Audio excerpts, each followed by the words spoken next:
त्रिभुज किसे कहते हैं। जैसे कि इसके नाम से ही समझ में आ रहा है कि त्रिभुज, त्रि मतलब तीन, भुज मतलब भुजाएं, अर्थात तीन भुजाओं से घिरी हुई आकृति त्रिभुज कहलाती है। तो वो आकृति कैसी भी हो सकती है, ऐसे भी हो सकती है, ऐसे भी हो सकती है, ऐसे भी हो सकती है, लेकिन ऐसे नहीं हो सकती, क्योंकि ये तीन भुजाओं से प्रॉपरली घिरी हुई नहीं है। घिरी हुई से मतलब होता है बंद आकृति। तो ये जो आकृति है, ये इसमें तीन भुजाएं तो हैं, एक भुजा ये, एक भुजा ये, एक भुजा ये, लेकिन ये घिरी हुई नहीं है। घिरी हुई मतलब ये बंद नहीं है, इसीलिए ये जो आकृति है ये त्रिभुज नहीं है। त्रिभुज होने के लिए तीन भुजाओं से घिरी हुई बंद आकृति होनी आवश्यक है। तो यहाँ पर ये जितनी भी आकृतियाँ हैं ये तीन भुजाओं से घिरी हुई हैं और ये सारी की सारी ही बंद हैं, इसीलिए ये सारी आकृतियाँ त्रिभुज हैं। तो यहाँ पर हम कुछ इस प्रकार से कह सकते हैं कि त्रिभुज की परिभाषा कुछ इस तरीके से कही जा सकती है कि तीनों भुजाओं से घिरी बंद आकृति को त्रिभुज कहते हैं।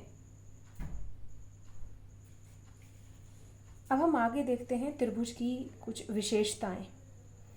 तो यहाँ पर मैंने ये चित्र बनाया हुआ है, इस चित्र के माध्यम से आप देखते हैं कि ये हमारा त्रिभुज है, त्रिभुज ए बी सी। ये इसकी तीन भुजाएं हैं, ए बी, बी सी और सी ए। तो त्रिभुज की तीन भुजाएं हो गई, ए बी, बी सी और सी ए।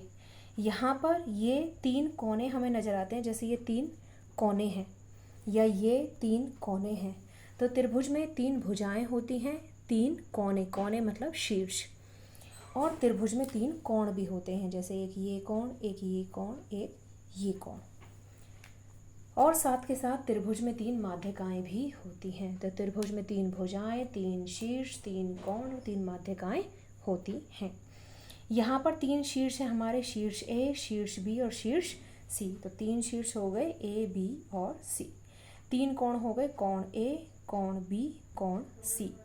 और तीन माध्यिकाएं, माध्यिका जो डाली जाती है वो किसी भी शीर्ष से डाली जाती है और वो उसकी सम्मुख भुजा पर डाली जाती है।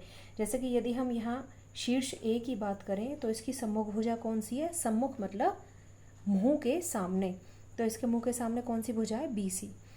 तो शीर्ष ए से बी सी भुजा पर ये ए एफ माध्यिका खींची गई। सी शीर्ष से ए बी सम्मुख भुजा पर ये सी ई माध्यिका खींची गई। बी शीर्ष से सम्मुख भुजा सी ए पर ये बी जी माध्यिका खींची गई। तो इस तरीके से तीन माध्यिकाएं हो गई हमारी, ए एफ, बी जी, सी ई। तो ये है त्रिभुज का परिचय कि त्रिभुज एक तीन भुजाओं से घिरी हुई बंद आकृति है, जिसमें तीन भुजाएं होती हैं, तीन शीर्ष होते हैं, तीन कोण होते हैं और साथ ही सिर्फ और सिर्फ तीन माध्यिकाएं होती हैं। नेक्स्ट वीडियो में हम जानेंगे कि त्रिभुज के प्रकार कितने होते हैं। Thanks for watching. वीडियो अच्छी लगी हो तो चैनल को लाइक कीजिए और वीडियो को लाइक कीजिए और चैनल को सब्सक्राइब कीजिए। Thanks for watching.